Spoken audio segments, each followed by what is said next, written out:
Y'all know what time it is. Time for the doll we all have been waiting for. Inspired, again, by Lindsay Sterling's Carol the Bell, I sketched up this rough sketch in Procreate. From the first thought of this doll, I knew I wanted her to tower over all of my other characters, so no pre-made doll base this time. I'm making her completely from scratch. I of course used Blender, which for some reason decided to fight me so much during this project, but more about that chaos later.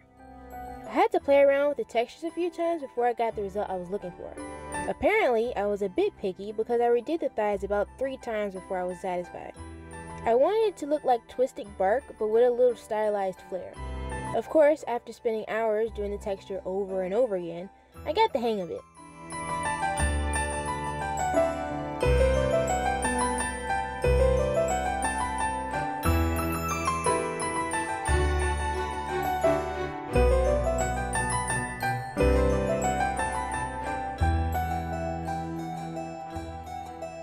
Don't mind the torso, that ends up not getting used at all.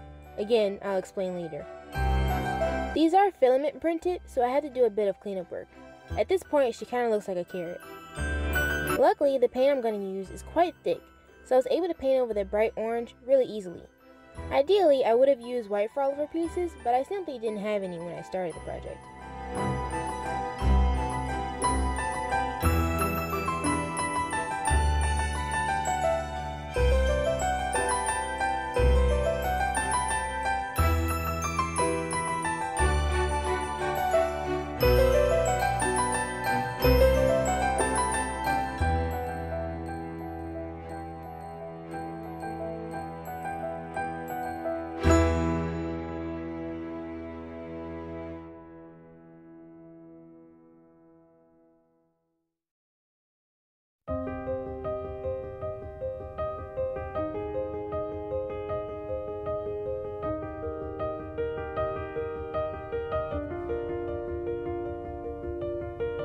For a while, I went through the cycle of painting and drying all the pieces.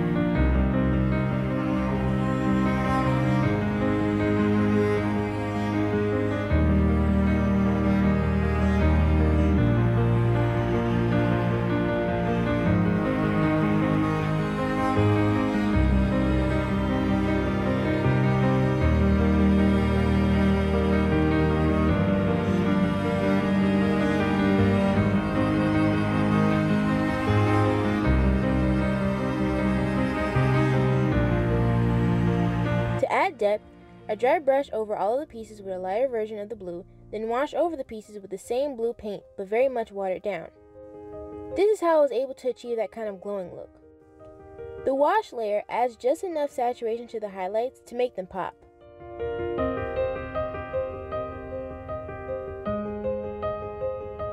The head was pretty cooperative to do actually, and I'm pretty proud of it even though she isn't supposed to have many realistic features. I think it's definitely an improvement from my Bellatrix's face, or at least I feel like I've learned a lot. While printing, one of her earlobes fell off, so I resculpted it with epoxy sculpt.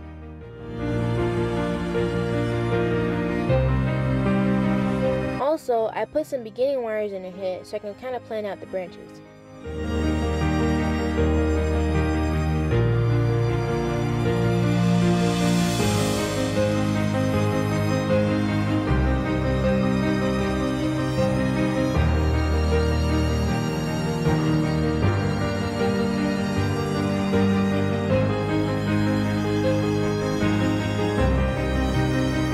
I do not want these to be too heavy, so I'm building them up first with aluminum foil. I should have done this for the hat for my Halloween doll if you guys remember, but I guess it slipped my mind.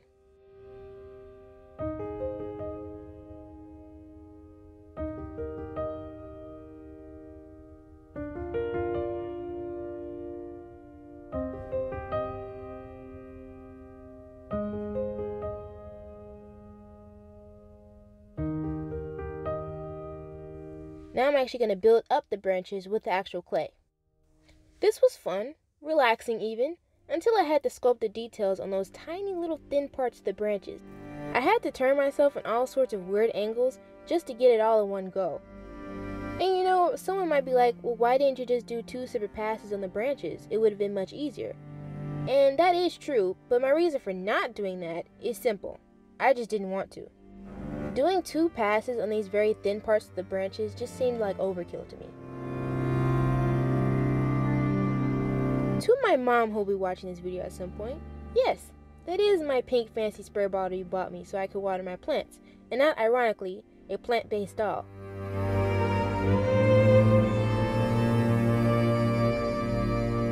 Long story short, the struggle was real when it came to sculpting these, but I'm really happy with how they turned out.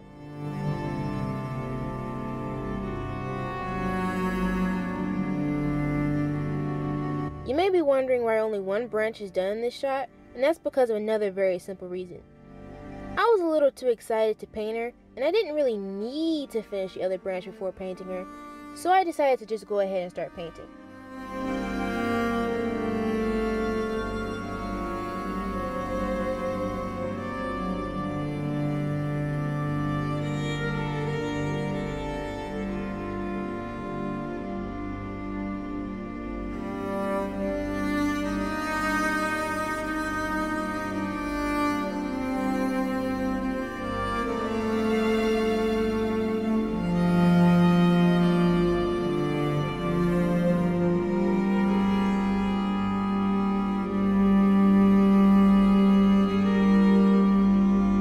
Now that both of them are done, I can paint them blue. Ignore the fact that one was just black. Ignore that. Then I do several layers of dry brushing and washes. And here you can see just how intense the painting got.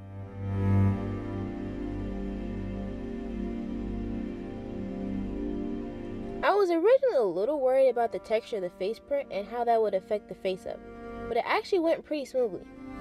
When there was a rough patch, I just went over it slowly with the paint and went back and forth to make sure it was as neat as possible. Also, because I used a matte filament, the paint just kind of bonded with the surface and left behind a paper-like texture.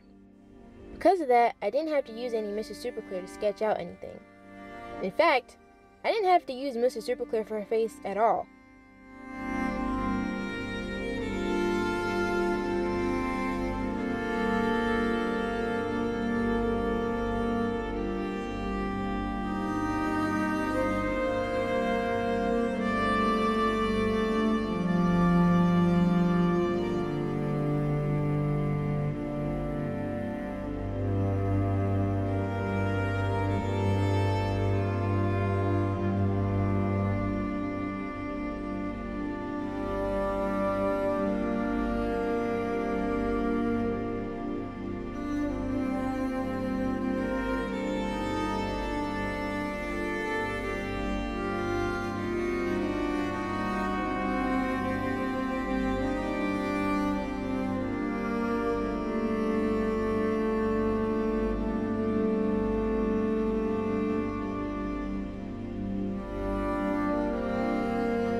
At this point, I had all the pieces printed and painted and ready to be put together.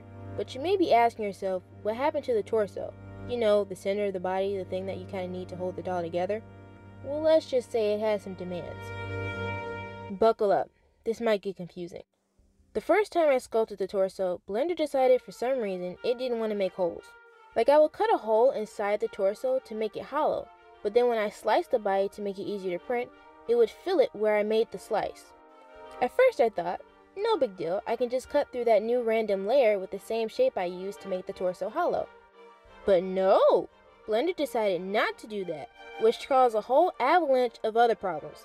So then I decided, fine, I just don't make the torso hollow. That resulted in this torso, which I painted and tried to convince myself that it looked good when it just didn't. It just looked sloppy and the white engravings looked far from engraved.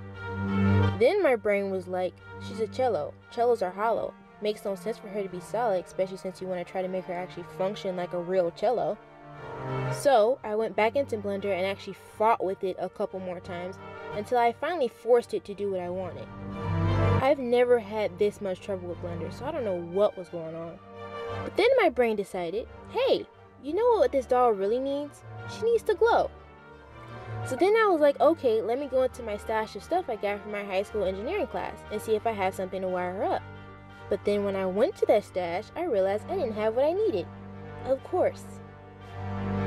So then I went to my parents and said, hey, I need white LEDs and a battery holder. Do you know where I can get that without ordering it because shipping would take too long? We all found out very quickly that there were no stores near us that would carry out the simple task of having battery holders and LEDs. After a while, we found a place. It was of course an hour away, but it existed. Okay, is this bright enough? Hold on. Yeah, I think that's good. Okay. We normally shop an hour away or so from our house anyway, so it wasn't that bad. It was dark by the time we got back, so we just all ate pizza and went to bed. The mission was accomplished though. I got some pretty cool stuff. I got some super strong, kinda dangerous magnets, some flashing LEDs, the normal white LEDs, battery holders, and these two doodads that my mom said I should get. So finally, I have the torso, and here's a peek at what the inside looks like. I just did a simple one LED circuit, so no need to go into much detail on that. But here you can see that it does indeed work. I glued the two parts of the torso together, then go over the ugly bits with epoxy sculpt. I sand down the cured epoxy and then start painting.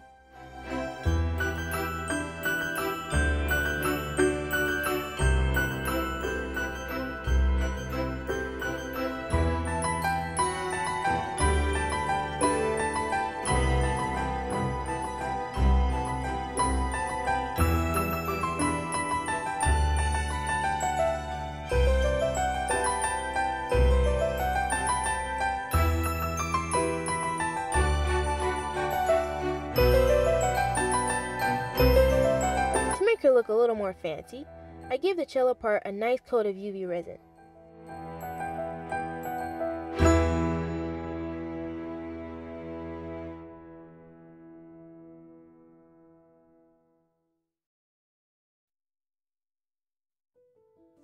Here's how it came out. I'm wearing a very neon shirt here, so sorry about the odd color reflections.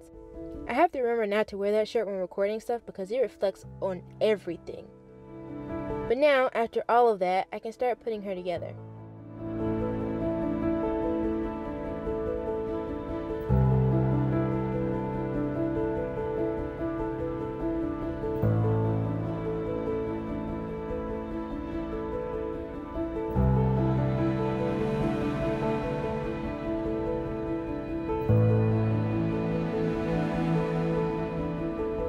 Before attaching her head to her body, I put in her eyes.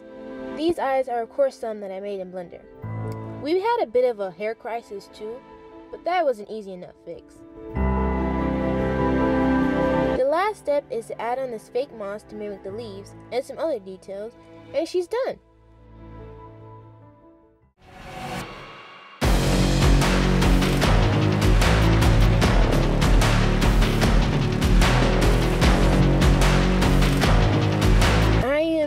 Really happy with how she turned out, and she's probably my favorite doll so far.